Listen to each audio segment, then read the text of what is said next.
Plastic മാലിന്യങ്ങൾ ഒരു സാമൂഹിക വിപത്ത്. ജീവിതം സുഖപൂർണമാക്കാൻ ഉള്ള മനുഷ്യൻ്റെ അന്വേഷണം സംഭാവന ചെയ്ത ഒരു വസ്തുവാണ് പ്ലാസ്റ്റിക്.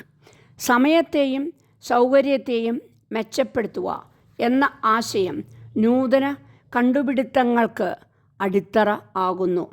കൊണ്ടു നടക്കാനും സൂക്ഷിച്ച് വയ്ക്കാനും കൈമാറ്റം ചെയ്യാനും വൃത്തിയായി വയ്ക്കാനും മനുഷ്യനെ ഏറെ സഹായിച്ച പ്ലാസ്റ്റിക് ഇന്ന് ഭൂമിയുടെ കാലനാണ്.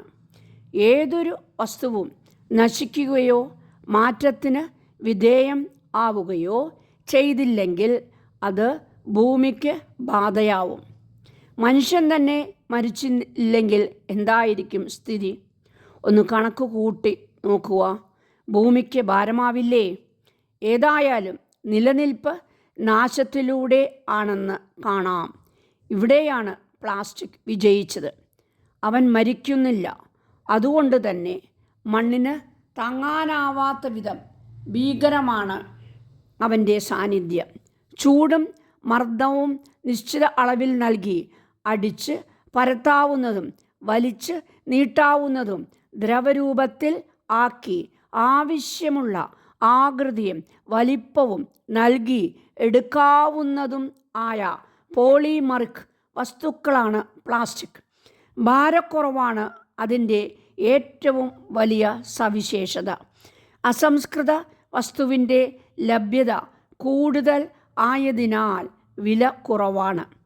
50 പൈസയ്ക്ക് ഒരു പ്ലാസ്റ്റിക് ബാഗ് ലഭിക്കുമെന്നതാണ് അതിൻ്റെ വ്യാപനത്തിന് സഹായിച്ച മറ്റൊരു കാര്യം. മറ്റൊന്ന് കൂടി ഉണ്ട്.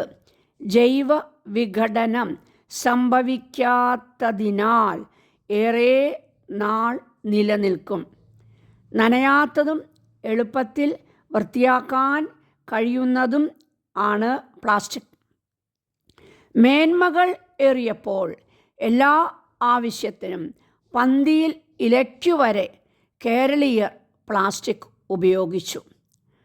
പ്ലാസ്റ്റിക് ഉപയോഗിക്കുന്ന കാര്യത്തിൽ ലോകത്തിൽ മുൻപന്തിയിലാണ് കേരളം. എന്തുകൊണ്ട് പോകുന്നതിനും കേരളീയൻ പ്ലാസ്റ്റിക്കിനെ ആണ് അവലംബിക്കുന്നത്. പ്രകൃതിദത്തമായ വസ്തുക്കൾ അവൻ കളഞ്ഞു. പേപ്പർ കവറുകൾ ഉപയോഗിക്കുന്നില്ല. ഇലയിൽ പൊതിയുമായിരുന്ന വസ്തുക്കൾ പ്ലാസ്റ്റിക്കിലാക്കി. കൂടുതൽ സൗകര്യവും ആഡംബരവും പ്ലാസ്റ്റിക്കിൻ്റെ ഉപയോഗത്തെ വർദ്ധിപ്പിച്ചു. വാഴയില അടക്കമുള്ള ഇലകൾ ഉപയോഗിക്കുക, പേപ്പർ ക്യാരി ബാഗുകൾ ഉപയോഗിക്കുക എന്നിവയാണ് പരിഹാര മാർഗങ്ങൾ. പ്ലാസ്റ്റിക്കിൻ്റെ കണ്ടുപിടുത്തം സമസ്ത മേഖലകളിലും വലിയ മാറ്റം വരുത്തി. പ്ലാസ്റ്റിക് എല്ലാ മേഖലകളിലും ആധിപത്യം സ്ഥാപിച്ചതോടെ ഒഴിച്ചു നിർത്താൻ ആവാത്ത ഒന്നായി മാറി. പ്ലാസ്റ്റിക് ബോട്ടിലുകൾ, യന്ത്രങ്ങളുടെ വിവിധ ഭാഗങ്ങൾ, പേനകൾ, ക്യാരി ബാഗുകൾ, കളിപ്പാട്ടങ്ങൾ, കെട്ടിടങ്ങൾ, വീട്ട് ഉപകരണങ്ങൾ, മേശ, കസേര, കട്ടിൽ തുടങ്ങിയവ എന്നിങ്ങനെ ഏറ്റവും ചെറിയ ഉപകരണങ്ങൾ മുതൽ വലിയ വസ്തുക്കൾ വരെ പ്ലാസ്റ്റിക്കിൽ നിർമ്മിക്കാൻ കഴിഞ്ഞു. മനുഷ്യന് അത്യാവശ്യം വേണ്ട എന്തും ഇന്ന് പ്ലാസ്റ്റിക്കിൽ ലഭിക്കും. ഉപ്പ് തൊട്ട് കർപ്പൂരം വരെ പ്ലാസ്റ്റിക് കവറുകളിലാണ് ലഭിക്കുന്നതെന്ന് പ്രത്യേകിച്ച് പറയേണ്ടതില്ലല്ലോ.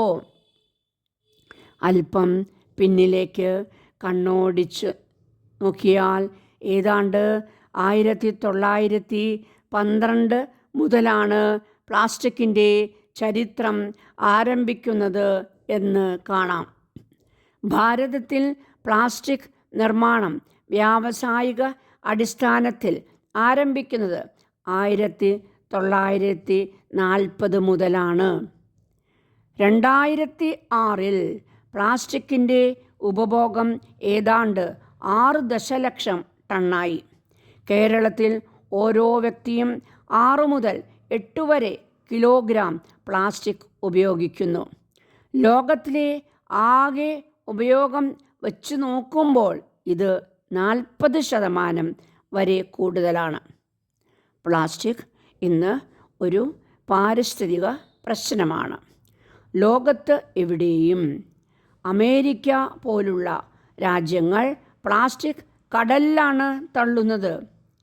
കോടിക്കണക്കിന് ടൺ പ്ലാസ്റ്റിക് നശിക്കാതെ കടലിൽ കിടക്കുന്നത് കാരണം വൻ പാരിസ്ഥിതിക പ്രശ്നങ്ങൾ ഉണ്ടാവുമെന്ന് ലോക രാജ്യങ്ങൾ മുന്നറിയിപ്പ് നൽകിയിട്ടുണ്ട്. കേരളത്തെ തുറിച്ച് നോക്കുന്ന ഏറ്റവും വലിയ സാമൂഹിക വിപത്ത് ആണിത്. നശിക്കുന്നില്ല എന്നതാണ് ഇതിൻ്റെ പ്രധാന കാരണം. നിയമസഭാ പരിസ്ഥിതി കമ്മിറ്റിയുടെ കണക്ക് അനുസരിച്ച് സംസ്ഥാനത്തെ 65 ലക്ഷം വരുന്ന കുടുംബങ്ങൾ പ്രതിദിനം 3 മുതൽ 20 വരെ പ്ലാസ്റ്റിക് ക്യാരി ബാഗുകൾ ഉപയോഗിക്കുന്നു. സാധനങ്ങൾ വാങ്ങുന്നവ, പൊതിഞ്ഞ് കിട്ടുന്നവ തുടങ്ങിയവ എല്ലാം ചേർത്തതാണ് ഇത്. പ്ലാസ്റ്റിക് ഒറ്റക്കെടുത്താൽ അയ്യോ പാവമാണ്, നിസ്സാരൻ, ചുരുട്ടിക്കൂട്ടി എറിയാം, എത്ര ദുർബലൻ. എന്നാൽ ഇവർ ഒന്നിച്ചു ചേർന്നാലോ ശക്തൻ, ലോകത്തെ മാറ്റിമറിക്കുവാൻ കഴിവ് ഉള്ളവൻ. ജൈവ പ്രക്രിയയ്ക്ക് ഇവൻ വിധേയൻ ആവുക ഇല്ലെന്നതാണ് ഇവനെ ഏറ്റവും വലിയ ശത്രു ആക്കുന്നത്. കനം കുറഞ്ഞ പ്ലാസ്റ്റിക് കവറുകൾ, കുപ്പികൾ, ഫിലിമുകൾ എന്നിവയാണ് ഇക്കൂട്ടത്തിൽ ഏറ്റവും വലിയ അപകടകാരികൾ. ഓടകളിലും മലിനജലം നിർഗമിക്കുന്ന കുഴലുകളിലും അടിഞ്ഞുകൂടി മലിനജലത്തിൻ്റെ ഒഴുക്ക് തടയുന്നു. ഭൂമിയിൽ കുഴിച്ചിട്ടാൽ യാതൊരു കേടും കൂടാതെ എത്രനാൾ